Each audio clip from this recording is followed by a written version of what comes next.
Welcome to Built for MENA, the podcast exploring the real stories shaping advertising and marketing technology across the Middle East. This is a region moving fast, from retail media and programmatic out of home to AI, data regulation, and platforms scaling across vastly different markets. But too often, the real stories behind that growth don't get told. Each episode, I speak with the people building, selling, scaling, and sometimes breaking AdTech and MarTech in the Middle East to understand what actually works here and what doesn't, and why this region is so different. I'm Dom Kozak, and in every episode, I ask each guest the same questions so we can compare experiences, surface patterns, and get past the press releases. So let's get going with our first guest today. So to get started, tell us who you are, what you do today, and the path that led you into AdTech or MarTech in the Middle East. Hey, Dom, great to be with you, and a pleasure to be on the podcast. So Terry Kane, I'm the managing director for the Trade Desk here in Africa, Middle East, and Turkey. I've been with the Trade Desk for coming up to 4 years in January. I was the first boots on the ground, so they say, for Trade Desk in the region, and we've been building the company and the brand and our products here ever since. Very much part of the scenery with the Trade Desk. Prior to that, I was almost a decade with Meta. Similar kind of story, building the business for Meta with a couple of other early movers in the market across several different industries and across various different regions, but based out of Dubai. And prior to that, I was with Jumeirah Group, my very first company I moved over to the UAE with. I joined Jumeirah Group at the end of 2007 and spent, again, a very long time, close to eight, 9 years with Jumeirah Group, building their global footprint. And there I was the executive director for digital strategy. Wow. So lots of experience in the region. And just for the listeners, why don't you tell us a little bit about who the Trade Desk are and what you guys do? Yeah, great. So the Trade Desk, we're for the technical side of the audience, we're a programmatic buying platform. We represent the buy side of media buying. So that means that we don't own any. We're completely independent. It means we don't own any media. We don't own any publishers. We don't own any anything that could, I guess, take away from that independent nature of what we do. So we represent across the globe, really, the largest independent media buying technology stack. Very much AI driven. We get close to 1 trillion what we call bid requests on a daily basis. That means for the non-technical people, that's the pieces of information that are coming from ad opportunities around the world, and whether that be out of home, or whether that be CTV, connected television, or whether that be even being gaming or audio. We see this information that comes. So we've been born out of AI, building this knowledge and understanding of where to place the buyer's dollar or dirham to get the best return on advertising. So really, we're a very technical company, but what we do in a very simple way is find the right person to receive the message that an advertiser wants to send. Fantastic, Terry. Well, let's get into the core questions. So can you take us back to the moment that you realized the Middle East was genuinely different for advertising or ad tech, and what happened? Well, do you know the region itself? It's a very wide region from all the way from Morocco across to the GCC. When we talk about the region, my region here at the Trade Desk is Africa, Middle East, and Turkey. So that's too big a geographical footprint for an aha. I feel your pain. I feel your pain, Terry. But look, my aha moment, I guess, whenever I first moved to Dubai, we'll talk about Dubai as a hub and as a starting point. I remember my interviews with Jumeirah Group. And I was doing my research for my interviews with Jumeirah Group just at the dawn of the mobile era. We'd just come out of really Web 1.0. And I remember seeing online this really crazy video of these guys, Andre Agassi and some really other famous tennis player playing tennis on the helipad of this hotel called Burj Al Arab. And I thought to myself, that's mad. I want to be part of this. This I know it's advertising, but this is creativity at its best. And the fact that I was sitting looking at this in my job hunt was really inspirational. And I thought to myself, this region is inspirational, and I want to be part of that company, Burj Al Arab. I'd never heard of Jumeirah Group prior to that. So I started to research it, and that led me to Dubai. With lots of different steps along the way, but that piece of creativity, that piece of advertising, really is the reason why I'm sitting here in front of you 20 plus years later, Dom. It's advertising is, I think it's crucial. It's an important part of all of our lives, and creativity is an important part of all of our lives. And I'm, very proud to be working in a global ad tech company, but I'm as much proud to be part of the roadmaps that has built this region as well. So I find myself being the voice of the trade desk in the region, and the voice of the region within a big ad tech company, the trade desk. Yeah, absolutely. And that creative is obviously all important, right? It's where the consumer meets the campaign. It's the real interface. And I think it's really, I find it really interesting, this region. Every single week I see something which just makes me realize that it's a region that perhaps moves in a way unencumbered by history. In certain senses. So you see these absolutely mind-blowing creative ideas come to life. But that's the kind of the positive, I guess. But I like to pick into mistakes. What goes wrong? What can go wrong? So what do you think is the biggest ad tech or MarTech mistake that you've seen companies make when they're entering this region? Without being too crude, they say assumptions are the biggest of all F-ups, So, assuming that your tech is just going to work like it's worked in London or New York or wherever it might be is definitely one of those big mistakes that we've seen come into play. And particularly in programmatic, our region here it's building, it's diversified, it's exciting, but it's also chaotic, Dom, and I really do feel deeply passionate about where an independent body like the Trade Desk plays its role, because we help local brands, local companies, Arabic language, Arabic culture, by enabling a business model to support local development of premium high quality content. So when I took this job on, when I left Meta, and I left Meta for the reason that I didn't think a large part of it was giving back to the region, I wanted to join a company that was giving back into the region. And that's really what I think is an important part of understanding how to approach a region. Is you have to be part of it. You have to build for it. You have to give to the community. You have to be part of the community. You have to build product that reaches the challenges and opportunities in this market. And media buying in this market is still very traditional, still very rebate heavy, still very deal heavy, and simple conversations around, and again without getting too technical, but PMPs or versus PGs, as in the style of buying media. Well, this market is a very PG, or programmatic guaranteed market, and that's like as old as a fax machine. You're sending in your insertion orders in fax machine. Yeah. There's no data flying in it, so that's the way of doing business here. But helping people understand, look, if you take that programmatic guaranteed deal and you overlay a little bit of data on that, suddenly you've got almost a PMP or private marketplace opportunity, and there's data flying in that. So if you've got data flying in that, why don't you go for an open market approach, which actually is the North Star? And an open market approach means that people are buying and selling media for the actual true value of what the auction feels the value of the media is. That to us is the perfect place. And that for us needs product built for it. We need to bring partners like yourselves and others into it. We need to bring education into it. We ourselves need to train all the way from CMO, a CEO, CMO, investment officers, financial officers, and brands and agencies about the value of the open market and the value of premium versus how much discount you can get off a price with an unknown value.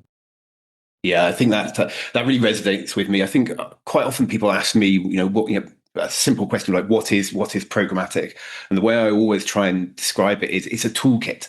It's not an off-the-shelf product. It's a toolkit that you can apply and adjust to the nature of a market and to the nature of the requirements of a brand. But thinking about maybe perhaps specific campaigns or products, can you tell us about a campaign or a product or a situation that made you think this could only have happened in the Middle East? Yeah, look, there's so many of them. I was very proud of the stuff that we did at Jumeirah Group. I mean, Jumeirah is a homegrown brand. We reached out across the world. I worked specifically and personally on a number of activations and campaigns, big brand activations and campaigns like the Formula One spin on the top of Burj Al Arab. We used the Burj Al Arab a lot, but there was a Formula One car, and it was Coulthard that done donuts at the top of Burj Al Arab. That was an Amazing. amazing story that got behind that. In fact, the meeting and approval only happened the night before and involved very senior members of government pushing it to happen versus insurance companies saying don't make it happen. But the fact that that did happen was an example of only in MENA big brand activation like that, or very creative activations again involving Burj Al Arab with the diver who dived off the top of Burj Al Arab. I mean, that was all completely done prior to obviously AI, but it was done in a way that made it look real, but it was very much visual effects. But that was probably one of the first videos that went viral on YouTube from the region, and we made that happen from the distribution side of things, but also from a creativity side of things. That really, I think, all of these put not just Dubai, not just Jumeirah Group, but also the UAE and the region, wider region on the global map. So that's some of the stuff that I was very proud of from a ownership standpoint. I guess beyond that, look, the brands like the airline brands that we've got in this region are absolutely top of the game in everything that they do, whether it be obviously the services that they offer within the experiences you're aware yourself, or the branding and sponsorship and marketing that they do globally. It's such an amazing story to see how much the brands are known for globally by very much a soft power approach in various different countries, and that has really, I think, helped elevate this marketplace. And now the knock-on effect of that for Dubai, for Riyadh, for Doha, and many other parts of the region is inward investment and inward trust and confidence in this market, that you'll start to see like financial trading platforms set up all of their HQs here because it's in Yeah. an amazing place, and it's good for business, and this is the place where business wants to hub globally out of. So whether you've got a Binance, an IC Markets, an OKX, etc., these are big trading platforms with HQs out of Dubai. 20 years ago, that would have been unthinkable. But because how brand Dubai is positioning itself, that's very much the norm now, as with Riyadh and as with Doha. Yeah, I think it's super interesting. I mean, as someone who's moved here in the last few years, from the outside looking in, it can look like a market full of holidays and beaches and Yeah. brunches and all that. And I think the thing that perhaps the rest of the world is starting to cotton on to is that this is the place for business, right? This is where business gets done, and big business. But taking that one step further, thinking about the work that you've done with brands and agencies and governments, of course, that you mentioned, Yeah. has that changed the way that you personally think about advertising or technology with that experience in the region? So I've always been an advocate of advertising. I was one of the kids that would probably be able to name not the scores in a football game. Given it's the World Cup, we should probably mention football. But I could definitely mention what every single brand of football boots that every single player could make. So I was always a brand guy. I was always an advertising guy from as far back as I can go. I lived and breathed. I guess from a personal messaging creativity side, what meant for me, and I would seek out the brand. I remember watching every single football TV program that was on at every single time, because I was so into Celtic as my football team. I would have followed every single player as what they wore, how they talked, etc. And I bought into the brand side of their business. And then obviously with that as a career, I originally started my career in hospitality and tourism, in the operational side of things, and then moved out it once I realized that the operational side of things wasn't good for weekends and social life. Moved into the marketing side of things. So I became a marketer in my younger days, and worked up through the various different ranks of various different companies to Dubai. And each of those steps, I think there's always something that refreshes the energy in marketing, and whether that's before the internet, it was retail marketing for me. So getting to visit various different places and oversee a retail setups of travel companies. And then Web 1.0 and the internet kicked in. So being there at the very early stages of the internet and building websites there was never a university course for it, but building HTML, building emails in HTML, doing the very first search engine marketing activity and obviously then Web 2.0. And I moved to Dubai and when Web 2.0 really kicked in and in the social era. So building this whole social ecosystem and enterprise for companies was absolutely energizing, and the whole business model behind that. And then eventually moving into the platform side of things as well, and actually building the big multi-billion-dollar business behind that. Each of those stages has become an energizer for me. And now I'm at the trade desk and, really excited about being in an independent place. I get to represent almost everybody in the ecosystem to a certain degree. We know who our competitors are, but, we also know that our competitors are sometimes our partners as well. And that's the interesting thing. It's super dynamic, super interesting, complicated, frustrating as hell sometimes, but also every day is super exciting. Yeah, I can completely empathize with a lot of that. I mean, I think I was lucky enough when I went to university. Web 2.0 was just becoming a thing, so I actually did get to do one of those very early courses. But it's definitely moved on and keeps evolving, and certainly for me personally, keeps me interested in the advertising game. Right, there's always something new to learn, a new relationship to build, a new approach. We also kind of touched there a little bit on the kind of cyclical nature of maybe trends that come through. And I was just wondering, is there kind of one particular AdTech or MarTech trend in MENA that you think people outside the region are completely misunderstanding right now? Yeah, look, I mean, historically, this region has always been, I guess, a laggard in tech adoption. You think through those generations of what we were talking about there. So, Web 1.0, the internet, the World Wide Web was built in Latin script for people in non-Latin script countries. So this region, amongst others, really did miss the opportunity to put, its foot forward in from an Arabic standpoint. So a lot of the e-commerce never happened in Arabic. A lot of that desktop era experience never really happened in Arabic. We missed a lot. Then you look at the 2.0 era, and obviously social media caused a lot of opportunities and development from a communication standpoint in the market.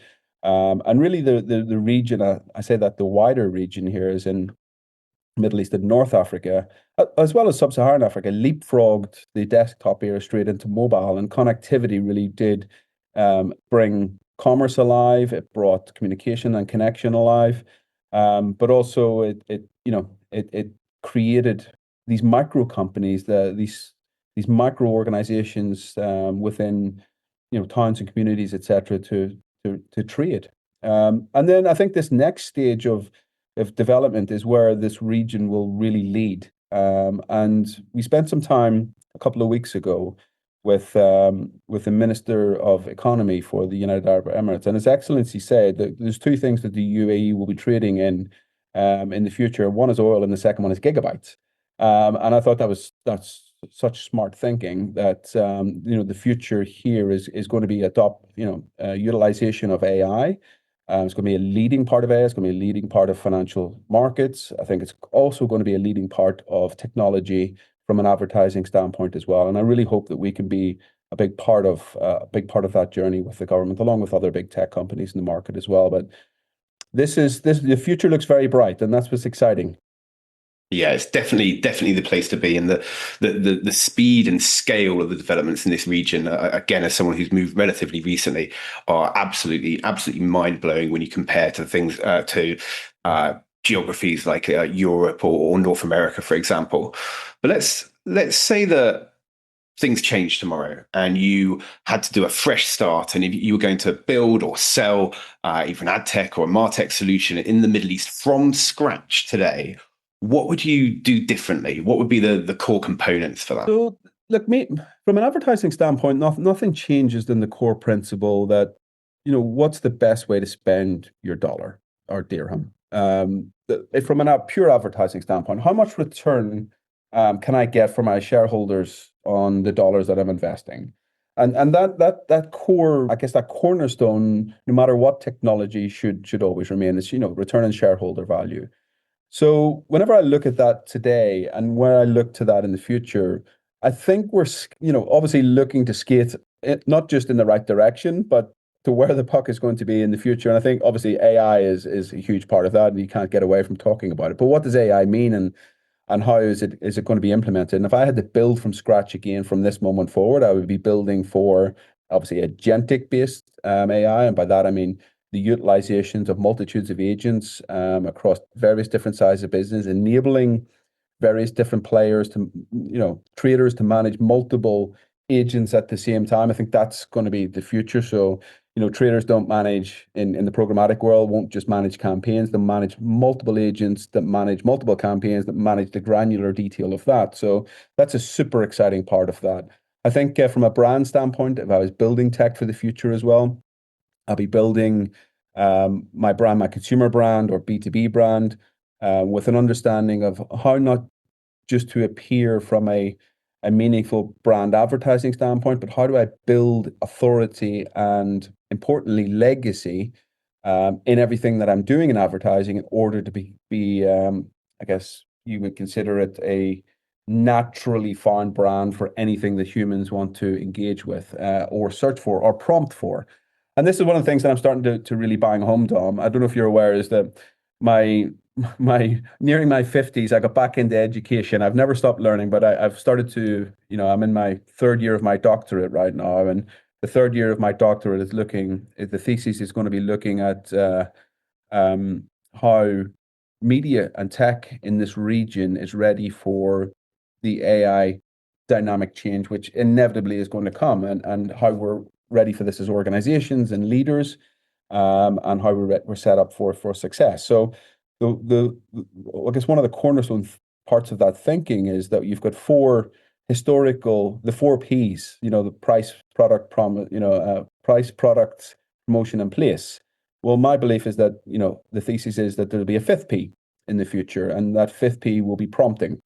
So, anything that's this era of building for the future will have to be based on those four Ps, but with a real deep context of what a fifth P means, is how humans and how AI is going to engage with prompts and what authorities are going to come out the back of those prompts. And I know it sounds quite geeky and technical, but I think that's a hugely important part of the future. We should all be building for it now, and it will all come back to the human value and the human experience, and do we get enough shareholder return for anything that we're investing? So I think that, as long as the walled gardens don't keep locking everybody out of their experiences, I think AI will be hugely valuable, and I think advertising will become hugely transparent or very transparent.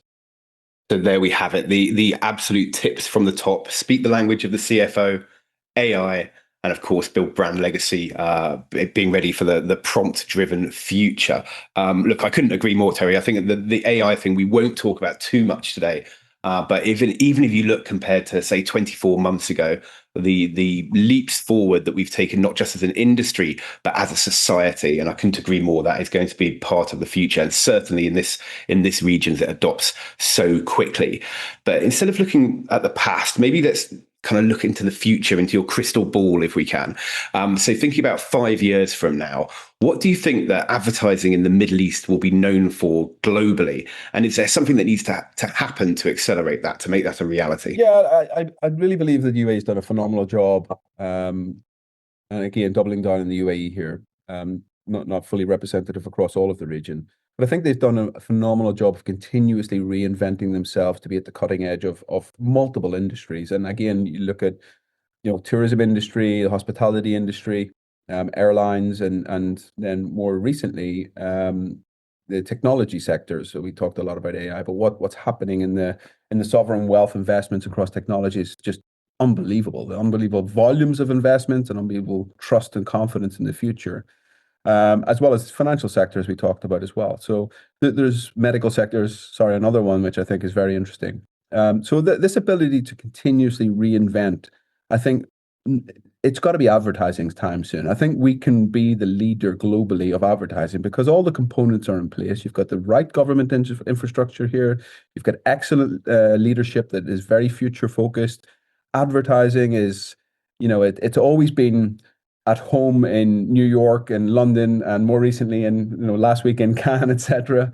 I can see why should that not be a UAE, ambition to be the home of excellence when it comes to technology around advertising, around the transparency around advertising, around the capabilities and building that education around advertising.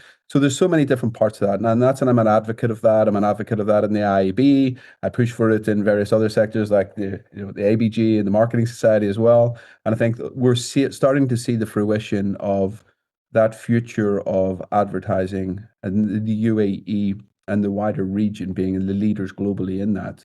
All parts are in place for it. I really do hope that we grab this moment as competitors, as partners, as vendors, as suppliers, and as advertisers and brand owners, that we really can become the best. Now, there's so many different things that need to happen for that to work, and I could spend days talking about how getting to a 0% agency fee from a brand standpoint is not a good thing for the brand. It's not a good thing for the agency. It's not a good thing for supply.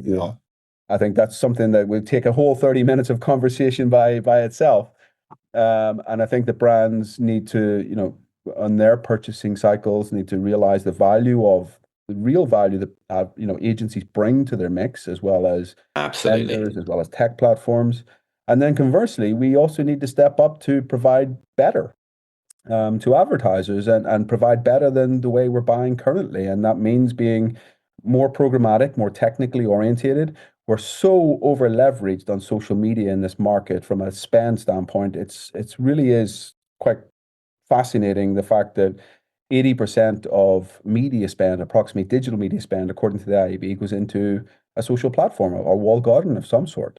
When 70% of the market spends time outside the walled garden. And this is what I rack my head around every day to think, how do we break through this? Because when I wake up in the morning, I turn on my digital radio, I listen to digital radio, it's automatic. I get into the car, I listen to podcasts, and I listen to local digital radio as well. I'm driving down the road, I definitely see all those signs down the road. I get into the office, I've spent a lot of time at various different platforms in the office. And in between, yes, I'm flicking on my social feeds occasionally.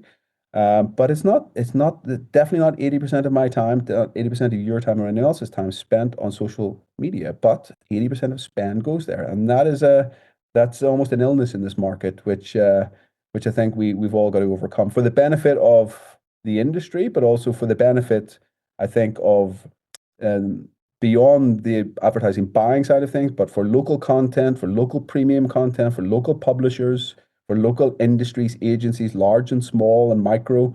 Everyone benefits when you move out of 80% of your spend being in one or two companies. Yeah, look, I think we're starting to see that needle move ever so slightly and ever so slowly. Channels like CTV, programmatic digital out of home, and in fact search as well, growing quite quickly in the region, but from a low base, right? From a very low base. Well, there's that, and there's obviously GPT search, which is going to shake up a big part of the business model as well. But yes, I mean, everything's at that stage now where it's going to grow, and it's going to grow quickly, Dom. But we need, a couple of things will need to change in that mix, and look, I'm excited about that. That's why I joined this company, the Trade Desk, because we see this change coming, and it's not going to be easy. And we're going to upset a few people. We're going to make people a lot of money on the other side as well. So I think the opportunity will be there for those that want to change, not for those that are trying to protect the sandcastles that have been built around business models that have lasted for generations. And advertisers just simply won't accept poor quality experiences or reporting or data or targeting. They expect so much more, and rightly so they should. Absolutely. And, as it's often said, nothing worth having comes easily, right? So it's going to be a challenge, but it's going to be an exciting challenge, no doubt. So, all right, then let's finish with a 30-second quick fire round. If you can just give the first answer that comes to your mind, one word answers only, if you can, please. So here we go. MENA advertising in one word. The future. It's two words, but You can have two. You can have two. We'll let you have it. The most overrated buzzword in ad tech right now. 30-day attribution window. Okay, and then the most underrated opportunity in MENA AdTech. CTV. Relationships or technology? What matters most? Relationships. And then one skill ad tech professionals in MENA must develop next. Prompting. Excellent. Thank you so much. That was Terry Kane. I'm Dom Kozak. Thanks for listening. And if you're building, buying, or betting on ad tech in the Middle East, we'll see you in the next episode.